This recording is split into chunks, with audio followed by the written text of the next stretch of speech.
स्वामी समर्थ. तर 20 मार्चला स्वामी समर्थ प्रगट दिन आहे.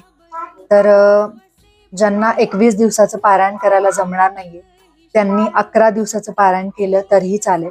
तर 11 दिवसाचं पारायण करण्यासाठी तुम्हाला 10 मार्च पासून सुरुवात करावी लागेल. 10 मार्च ते 20 मार्च पर्यंत तुम्ही 11 दिवसाचं स्वामी समर्थ चरित्र जे आहे आपलं स्वामींचं चरित्र सारामृताचं पारायण करू शकता.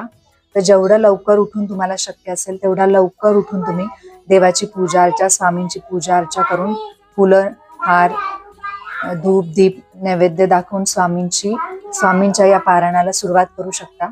त्यासाठी तुम्हाला आधी 11 वेळा स्वामी समर्थ नाम जप करावा लागेल.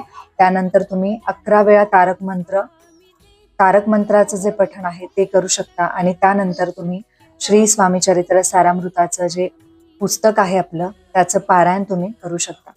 तर तुम्ही संपूर्ण एका दिवशी 21 अध्याय पूर्ण केले तरीही चालतील किंवा मला शक्य असेल तर तुम्ही रोज 3 अध्याय असेही पारायण करू शकता.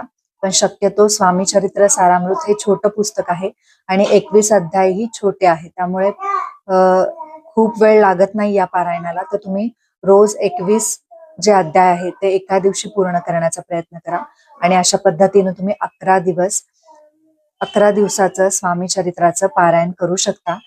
तर पारायणाला सुरुवात करण्याआधी स्वामींसमोर खडी साखर आणि नारळ ठेवून स्वामींना संकल्प करा की स्वामी, मी 11 दिवसाच्या पारायणाला सुरुवात करत आहे, तर तुम्हीच हे पारायण माझ्याकडून उत्तमाचं पूर्ण करून घ्या आणि तुमची जी काही इच्छा असेल ती स्वामींसमोर तुम्ही मांडू शकता. त्यानंतर तुम्ही पारायणाला सुरुवात करू शकता. तर 20 मार्चला तुमचं पारायण संपल्यानंतर प्रगट दिना दिवशी स्वामींना सुचिरभूतपणे तुम्ही अभिषेक करून स्वामींची पूजा अर्चा करून त्यांना त्यांच्या आवडीचा नैवेद्य दाखवू शकता किंवा तुम्ही बाहेर दान धर्म करू शकता. गाईला घास घालू शकता, मंदिरात एखाद्या अन्नदान करू शकता. अशा पद्धतीने तुम्ही तुमच्या पारायणाची सांगता करू शकता. श्री स्वामी समर्थ.